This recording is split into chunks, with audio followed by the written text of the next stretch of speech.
So, I have returned, and I have a name for this rival. I didn't really get any response on the video itself in regards to a name, but that didn't really surprise me because I wasn't expecting too many views on that one, so I just sort of dropped a link into the Discord that I'm a part of, the Victor Potter Bus Discord. Let a few people know there that I was looking for some names. They threw in a few good ones. I think Gunch was one of them. I think there was a Futurama reference. Someone suggested Zazamar, which I thought was kind of excellent. But I've kind of just, while I'm acknowledging that those are pretty good names, my brain decided to be obnoxious and wait until immediately after I post the link to the video and ask for these names that it actually comes up with one that's kind of excellent. So we're going to go with Beepus. For the uneducated swines in the audience, Beepus originated as just a mispronunciation of penis, but it has since gone on to be a misspelling of Pepsi, and I figured if I'm going to make a stupid reference, I might as well add the... just name it after a drink, misspell it, and it would sort of go along with Donut, which is the name of the rival that Jish had in his Platinum LP. So, there's a nice little, I guess, juxtaposition there. So, this errand is now pretty much done and out of the way. We have only one Pokemon left in the little thing there, and it's just going to sit there and collect dust and probably just die of starvation or something, unless it's sort of kept in stasis. I'm not entirely sure what the go is with Pokemon if they're in their Pokeballs. But anyways, the gym leaders are definitely part of the ultimate goal for this game. I have actually yet to explain the goal of this game. I sort of went on pointless tangents in the previous segment and thus didn't have the best of commentary. But there is actually an ultimate sort of goal that you're looking to achieve here. And while I'm here actually, let me go ahead and set my bicycle to register. I'll set the old rod as well. I completely and utterly skipped over the fact that I got that. I think I got it from the old man. But we can have a look in there and see if there's any other water types that I can use instead of Totodile. I'm still not entirely sold on the idea of dumping Totodile either, but we'll have to see what happens. Blah, blah, blah, blah. Save some money. That's not too bad. I usually don't really care much for that, but whatever. I usually just like to do that. It's like just the brain... The mindset is just to have savings, and that's just sort of what I sort of think of. Anyways, as I said in the previous segment, there used to be a dude here that teaches you how to catch wild Pokemon, but they just sort of erased him out of existence and made your friend, so to speak, show you how to catch Pokemon. I'm not entirely sure... Okay, so she actually does... Oh, wait. Yeah, I figured as much. I seem to remember in one of these hacks that she just doesn't bother to show you in actual battle, but it's not like it matters because when you're playing ROM hacks like this, you're kind of expected to know. So she gives you 15 Pokeballs, which is pretty good because I can now start catching some stuff. First thing I want to get here is a Zigzagoon for pickup purposes. I'm going to sort of just wallow around the place and show what's here. Centret's not really that interesting because it was here originally, so not really that noteworthy. I think my Totodile needs a bit of healing though, but I can throw my Eevee up front if I need to. Alright, here we have a Zigzagoon, so we're going to go ahead and catch this thing. I'm not entirely sure if it has a second ability that I can get in this hack or this game in general. So I think what I'll go ahead and do is I'll throw a save state here. I'm going to catch it, obviously, and if it doesn't have pickup, I'm just going to either run away or kill it. Let's see. Zigzagoon's also not too bad as a HM user, so that's a nice little extra bonus to have. And we have achieved great success.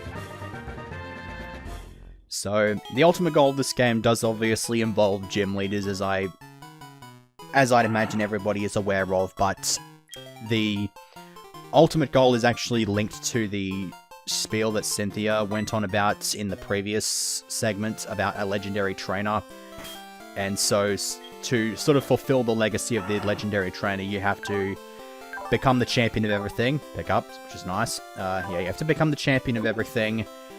Obviously involving beating Red and all that sort of stuff. And you also need a full Pokedex. And the last Pokemon that you're going to be catching is Arceus, because that requires you to have every other Pokemon registered as caught, as well as the other prerequisite of beating Red. And you also need to gain possession of all 16 of its plates. And those plates will be sort of spread around the place, and we just got to sort of go and find them all.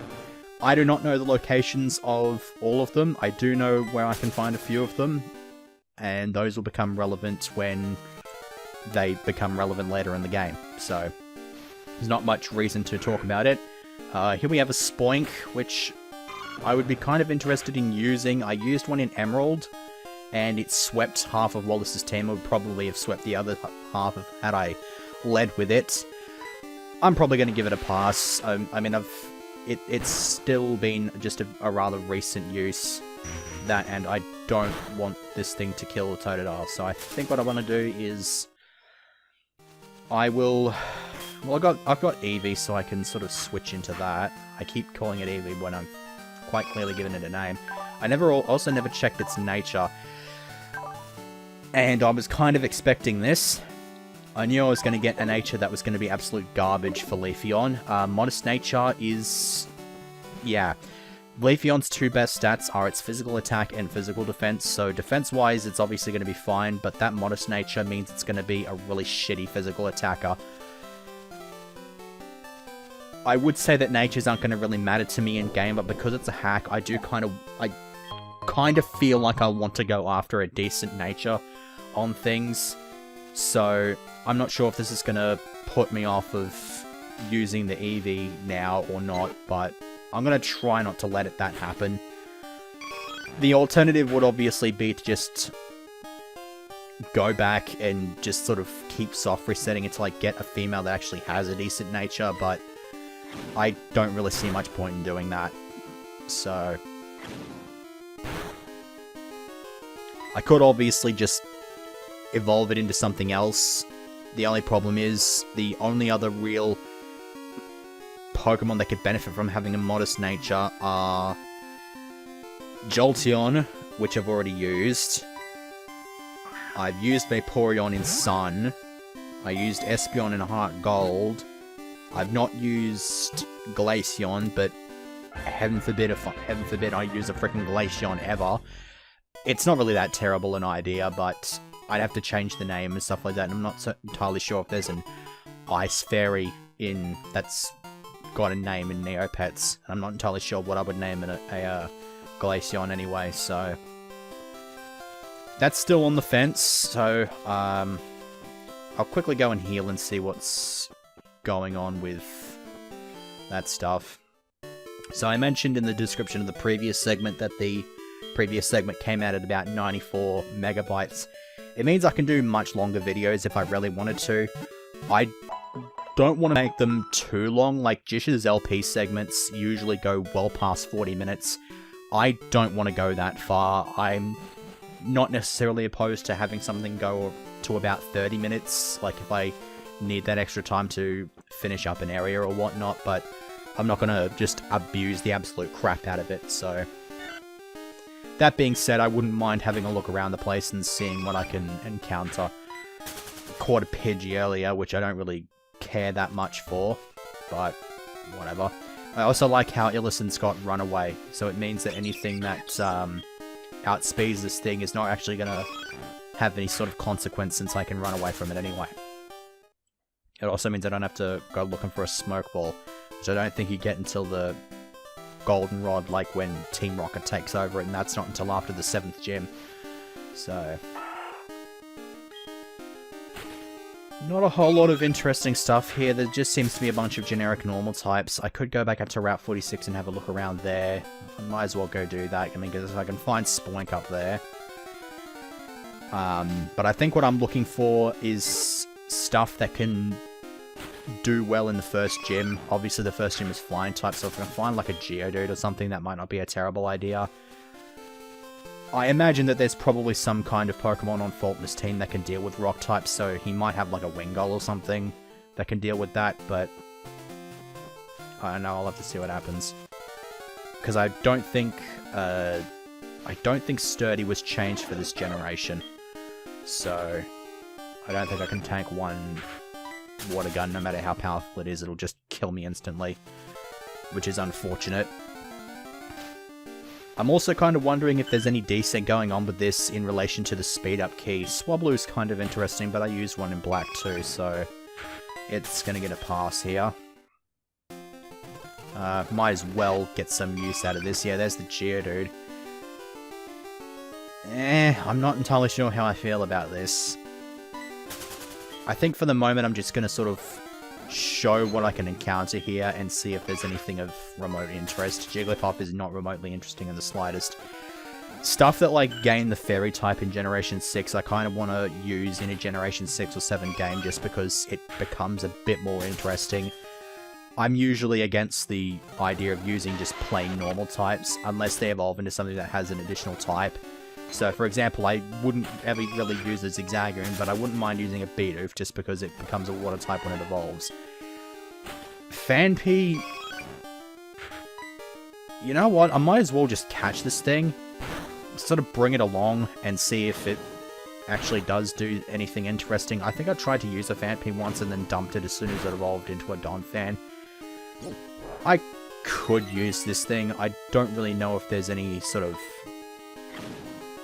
names that I could give to it. I think the one that I had earlier, I named it Ned, after the elephant from Timon and Pumbaa. So, weaken it up a bit. I don't think Phanpy's got a particularly high catch rate either. I think it's like 60 or something. So this might be a bit obnoxious. I don't even know why I'm throwing a save state here, because I'm pretty sure that with the way the RNG works in Gen 4 games, it's basically, it predetermines things before you throw a ball, as opposed to Gen 3 mechanics, so you can actually, like, with Gen 3 mechanics, you can reload a save state, throw a ball, and it can have a different effect. In this one, I'm pretty sure it's set in stone before you even lob the ball. It's, like, predetermined. It's a different RNG. So, it is apparently a bit easier to manipulate, though. Like, I can't even talk. I was able to manipulate the RNG to make some shiny eggs in Platinum. It's not that difficult, although I don't really remember entirely how it works out. Oh god. Is this going to fix itself when I enter this? Yes, it does. Okay, so I don't have to just sort of save and reset that, so I'm not going to complain about that too much. If it's very easily fixed up like that, then I'm happy to just move on with that. Let's see what I've got in here. I'm gonna keep the Phanpy with me, and I'm just gonna probably drop the Pidgey. Actually, hang on, let me, 6, 12, 18, 17, 16. Believe that's where it is. What has this thing got in moves? Not too bad. It's also got pickup, actually, so I can actually drop Zigzagoon into the PC as well. That's kind of cool, I guess. What box do I want? 263 means it would be box 9. Because obviously I'm going to go for a full collection here. If I'm going to go for everything in the Pokédex, then I might as well go for the full collection. So, I quite like how that Phanpy's got pickup. It's going to definitely see itself sit around on the team and possibly get a bit of grinding in. Which reminds me, I should probably go ahead and make the thing to add it onto the team. So, I am just going to go ahead and cut the segment here and cut back once the thing has been added, because I've not actually made the thing for it. I didn't expect to run it in the thing. This is why it's not the most flawless thing out there, so I shall be back momentarily. And the Phanpy image has been added. It's a bit obnoxious, but I can quite easily cut that bit out, so it's not that big of a deal. C-Dot, I used this in Spirit Gold, so this is going to get a pass immediately. Might catch it at some point later, because I want to try to save as much money as I can. I don't want to blow it all on just nothing but Pokeballs and catching everything, because if I need potions for stuff in the future, like gym battles and stuff like that, and I don't have the money for it, I'm gonna end up Ship Creek without a paddle. So, Lotad I'm currently using in black, so that's not going to be a thing, unfortunately. Oh yeah, I kind of forgot that I've got this rod. Might as well have a look and see if there's anything worthwhile. Nope, it's going to be obnoxious. I'll bet you anything I just get a Magikarp immediately. No, no, come on. You going to be nice or what? Oh, here we go. What great success have we come across? It's not a Magikarp, I'll give it that much. It's not very interesting, though. I'm just going to sort of run away from this thing. I've got to look up the locations list and sort of see how much shit that I need to pick up in these routes that I've passed. I think the rest of this segment's just going to be trainer battles and reaching Violet City. Caterpie. I've not used a Butterfree all the way through the game, so this might be relevant to my interests, but it's still not that great. I'll catch it anyway just because it's stupidly easy. It apparently knows Snore. I don't know why it knows Snore, but apparently it knows Snore. Can it even put itself to sleep? Because if it can't, I don't really see the point in it having Snore.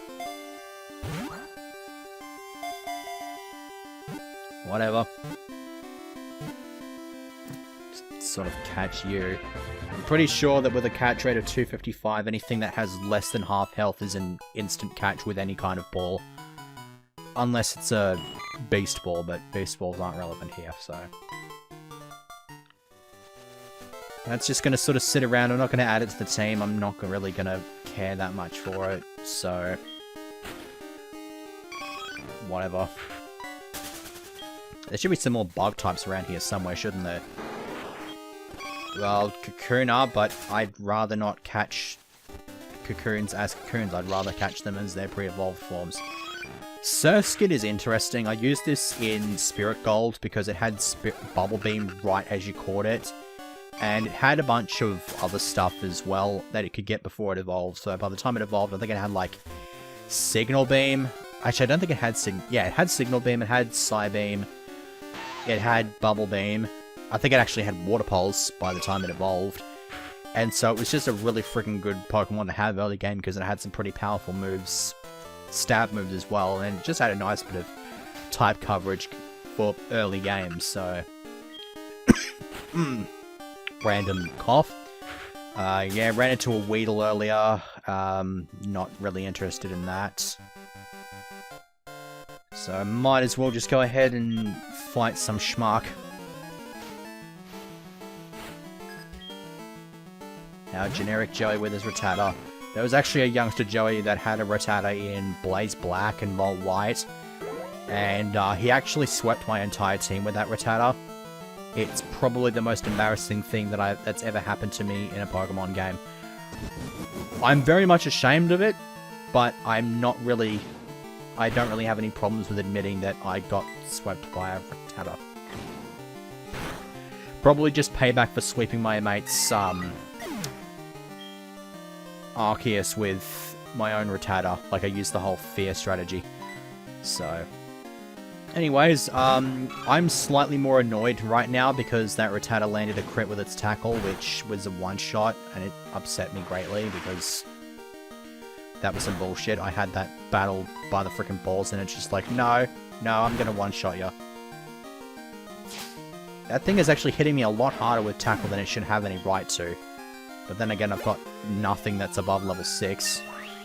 I say this as Totodile goes to level 7, but whatever. Uh-oh.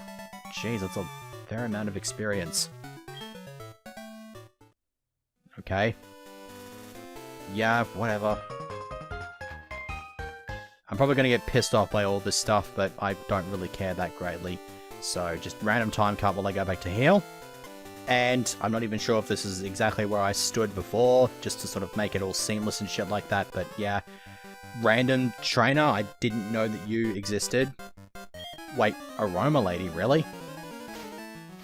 Okay, do you have an interesting name? Julia. I don't know if that's any sort of a reference, but whatever. 4 Pokemon is not exactly helping my cause here now, is it?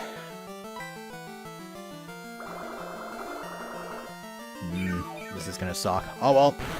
If I've got the time to burn, I might as well start talking about my history of Pokemon.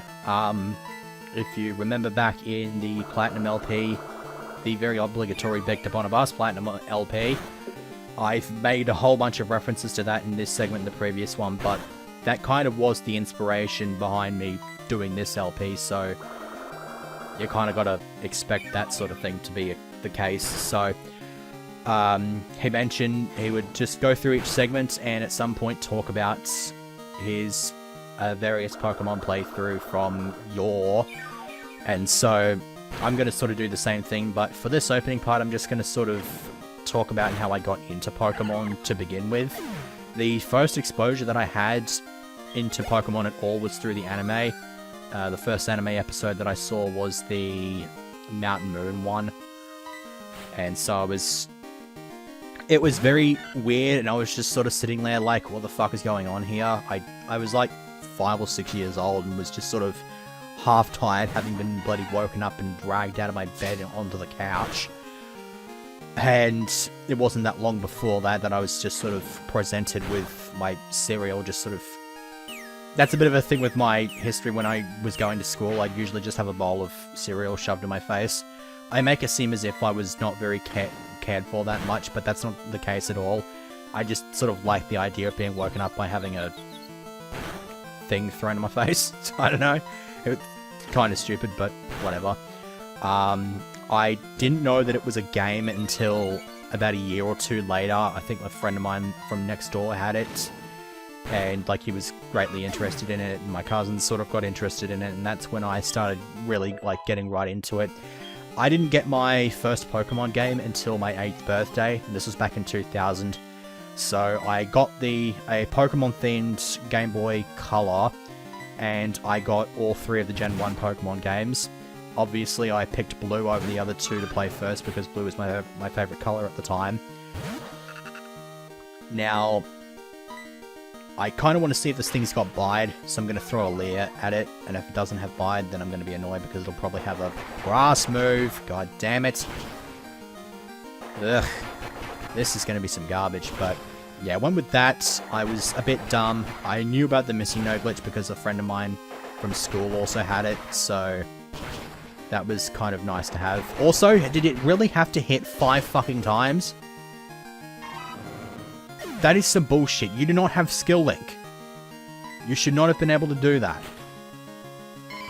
And the fact that one of my 2 remaining Pokemon is also weak to grass means that I've pretty much lost this battle.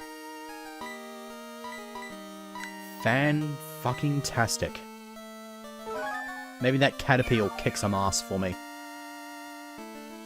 Whatever. But yeah, I was a bit stupid. I knew about missing no glitch from a friend at school, and so I abused the crap out of that. It was only about a few months later that I got Gold, Silver, and Crystal, and so my experience in Gen 1 was a bit limited to that, and just playing through the games over and over and over again, particularly Yellow, so I quite enjoyed that. There wasn't much I could remember in regards to my team. I used to always pick Bulbasaur because it had the advantage over the first 2 gyms.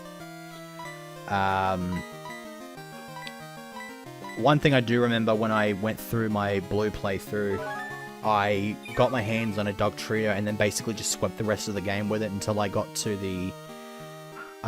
use the missing no glitch, and then I just sort of leveled everything up to 100 and just sort of dumped the thing in the PC. I was a bit stupid though, because I thought that the only thing you could duplicate was rare candies, and so as a result I actually only caught 1 of the birds on my first playthrough. I missed out on Articuno, I missed out on Zapdos. Just because I threw a ball at it and was just like, it missed, then okay, well then that means I can't catch it, and so I just sort of killed it and moved on. And then when I found Moltres, I was just like, well, I want to have at least one of these birds, so I just threw a Master Ball at it. And so I inherently also ended up losing Mewtwo as well, so Moltres was the only legendary I caught in that file, and was therefore the first legendary that I've ever captured in a Pokemon game. I started realizing that saving before the battle was a good strategy to have, but it didn't really cement itself into my place until I think the Fire Red and Leaf Green came out, because I know I lost my I lost a Kyogre in Sapphire, which pissed me off, and I don't think I got any of the beasts in Silver. I don't know why I'm going on a tangent about Silver, but I guess since I don't really remember much about these first few years of my Pokemon playthroughs, I guess you could just sort of dogpile them into this one subject that I can talk about here. So I went on with Silver. I know I started with a Cyndaquil, got it to about Olivine City, and then just sort of reset, just because I kind of got bored with it, and so I picked a Totodile. That Totodile ended up becoming the first Pokemon that I ever raised to level 100 without just using nothing but rare candies. Like, I got it to about... I think I used maybe like 3 or 4 red candies in its entire growth cycle, but I eventually did get it to level 100. And then before that file died off on me, I sort of got a whole bunch of freaking bad clones, just pop them all over the place, and exceed the capacities of a bunch of my boxes. And so when I ran the game itself, it sort of just cut out all of those Pokemon that were exceeding the capacity, and this Totodile, which became a Feraligatr obviously, was one of them. And so I lost that thing, and then I lost the file, and now I don't even have the cartridge anymore, which is unfortunate. So that's the first couple of generations, pretty much for the most part. I will just finish by mentioning that my first shiny was encountered in Silver as well. It was, ironically, a Magikarp, and even more ironically, I ended up losing it. I don't know what caused me to lose it. I'm not entirely sure if it was like... I don't know if I ran out of Pokeballs or if the box was full or something like that, but I definitely lost it, which was kind of annoying and ironic considering it's a Magikarp. It shouldn't have been that difficult to catch. That, and being my first ever shiny after the Gyarados, which I don't really count because it's obligatory.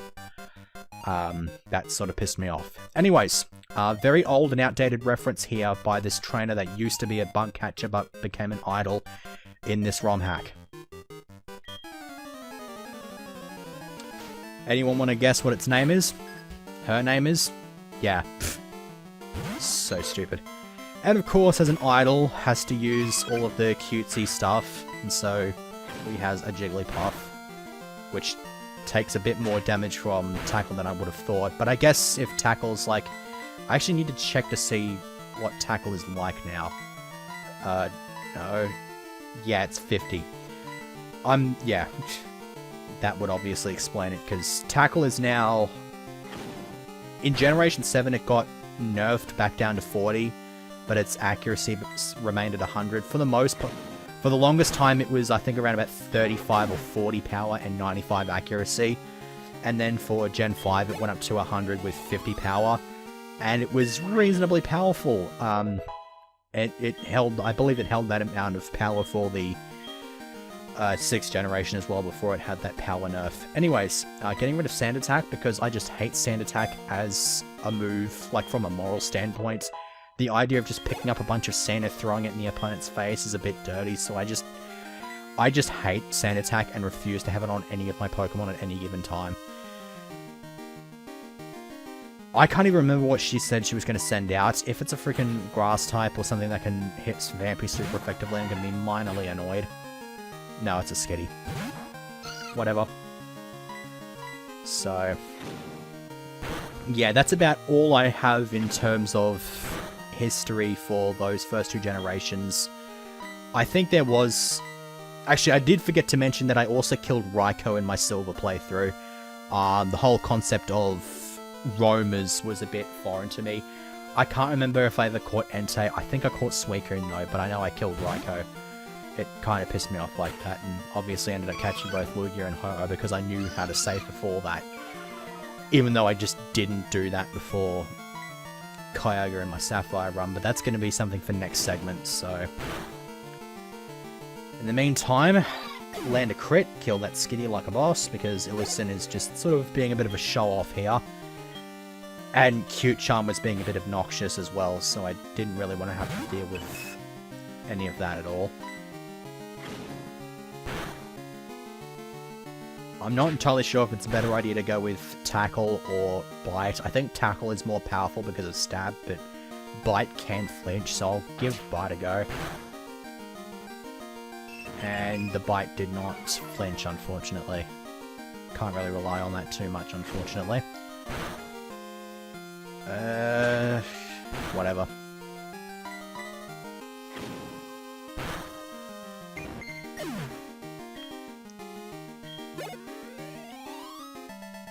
God, I swear to God, if you were going to get another level from that, I was going to be kind of pissed off, because I kind of need the other team members to sort of keep up.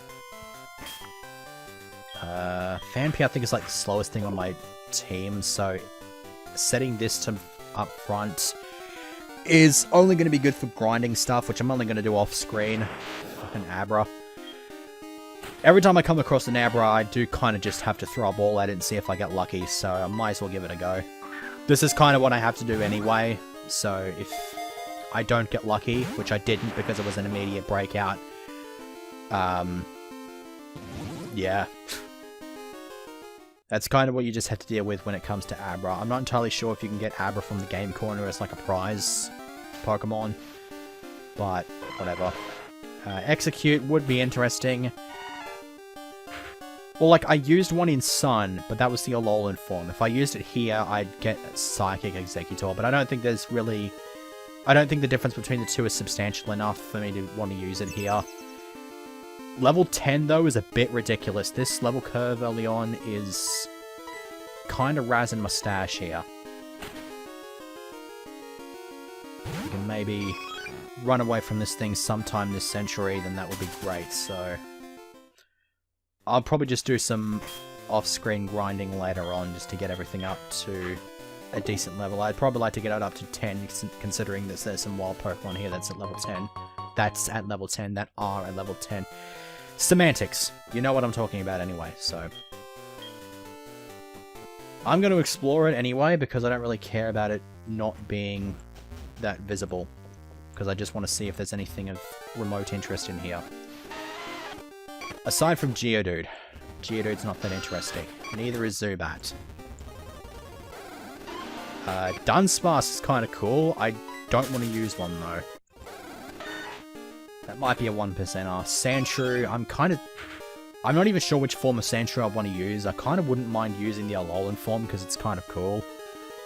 God damn it, because it's an Ice type as well. No, let's just completely ignore that. I'm not using a Sandshrew here. Anything else of interest? No, we don't want a Geodude. I said we don't want a Geodude. I said Slugma would be relevant to my interests if I didn't already have one that I was using in black. It would be cool, but... I mean, it's kind of unique, I guess, at the same time, but it's not really that interesting. It doesn't seem as if there's anything of remote interest in Dark Cave to begin with, so... I think there is like a route somewhere here that has Dratini. That might be interesting.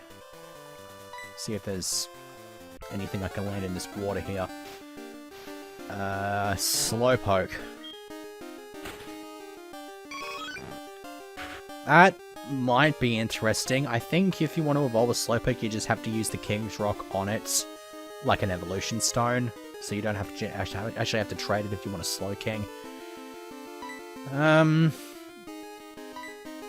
I think I'll catch it, just because it has a pretty damn high level already.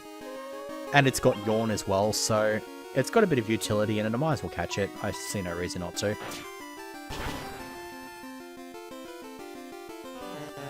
The Growler's not helping. Does this thing actually have any attacking moves? I'm kind of expecting to have maybe Tackle, possibly Water Gun. Let's see. Yeah, it's got Water Gun. There goes Illison. Not that it really matters. I don't really care that much for it. Don't even know why I'm throwing a save state here, but let's see if I can... Nope, that's an immediate breakout. Yeah, doesn't change the RNG there, so... Scratch it again, see if I get lucky here. Okay, cool. let's see. Oh. Hi. Okay, let me go ahead and throw a backup save here. And... damn it. Okay, hang on, let me throw a save here. I am not entirely sure what causes this glitch, if this is actually anti-piracy, but if it is, then it's going to be a problem. I kind of have to wonder now as well if I can run away from that thing and just sort of... Okay, so I've... Well, I mean, now I've got this problem going. Is this fixable by going into a cave? Okay, it is. Okay. Everything is fine, nothing is ruined. Okay, so as far as I'm concerned, I would say Totodile has definitely found itself being replaced here. I'm not entirely sure if Slowpoke is going to be said replacement, but it is quite easily the highest level Pokemon on my team, so it's going to be pretty good. I'm not going to bother putting the thing on it on the screen for right now, since I'm almost done with the segment anyway. I'm just going to go ahead and reach Violet Town. I'm going to battle that last fellow in the next segment, and then we will do some exploring of Violet Town, because I've just passed 40 minutes recorded. What the hell are you doing? Yeah, whatever. Yeah, that's not interesting in the slightest. Okay, so if I'm facing this direction, I have a Slowpoke. If I'm facing this direction, I look like I'm facing upwards. But regardless of what happens, I've got Lyra following me. This is a good note to end on, I would say. So, let's just go ahead and save, and then next time I'll get rid of that trainer and do some exploration around Violet City. I might also do the Sprout Tower. Yeah, I'm almost certainly going to do the Sprout Tower, because I need some grinding before I go up against Faulkner. So, I will see you for that.